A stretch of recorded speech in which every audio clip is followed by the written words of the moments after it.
കുറച്ചധികം മുന്നേ എടുത്ത് വെച്ചിട്ടുള്ളൊരു വീഡിയോ ആണ്. എഡിറ്റിങ് ചെയ്യാനുള്ള ഒരൊറ്റ മടി കാരണമാണ് ഇത് പോസ്റ്റ് ചെയ്യാണ്ടുന്നത്. നമ്മൾ പറാത്തിൽ ഉണ്ടാക്കുന്ന കായ്ക്കറിയാണ്, ഭയങ്കര സിമ്പിളാണ് ഉണ്ടാക്കാൻ. അപ്പം നമ്മൾ ആദ്യം തന്നെ കുഞ്ഞരി കുതിർത്ത് വെച്ചിട്ട് ഒന്ന് അരച്ചെടുക്കുക. പിന്നെ നമ്മൾ 3-ാം പാൽ എടുത്തിട്ടുണ്ടാവില്ലേ, ആ 3-ാം പാലിലേക്ക് കായും ചെറുതായിട്ട് മുറിച്ചത്, പിന്നെ ഈ കടലപ്പരിപ്പില്ലേ അത് ഓവർ കുക്ക്ഡ് ആയിരുന്നെങ്കിൽ ഈ സമയത്ത് ചേർക്കേണ്ട, ലാസ്റ്റ് ചേർത്ത് കൊടുത്താൽ മതി. ഇതിപ്പോൾ കുറച്ചും കൂടി വേവാനുള്ളതുകൊണ്ട് ഈ ടൈമിൽ നമ്മുടെ കായും 3-ാം പാലും അരച്ച് വെച്ചിട്ടുള്ള മാവും പിന്നെ കടലപ്പരിപ്പും കൂടി ചേർത്തിട്ട് നന്നായിട്ട് വേവിച്ചെടുക്കുക. പിന്നെ കുറച്ച് ഉള്ളിയും കൂടി ചേർത്ത് കൊടുത്താൽ ഒരു 2-3 സ്പൂൺ ഉള്ളി ചെറിയതായിട്ട് പൊടിയായിട്ട് അരിഞ്ഞത്.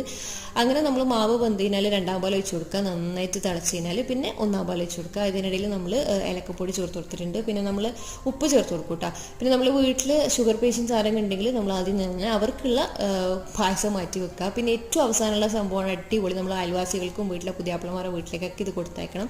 അപ്പം നിങ്ങൾ ഇത് ഉണ്ടാക്കി ഇതുപോലെ ചെയ്യലുണ്ടെങ്കിൽ ഒന്ന് കമൻറ്റ് ചെയ്യുക. അപ്പം ഇത്രയുള്ളൂ, ബൈ.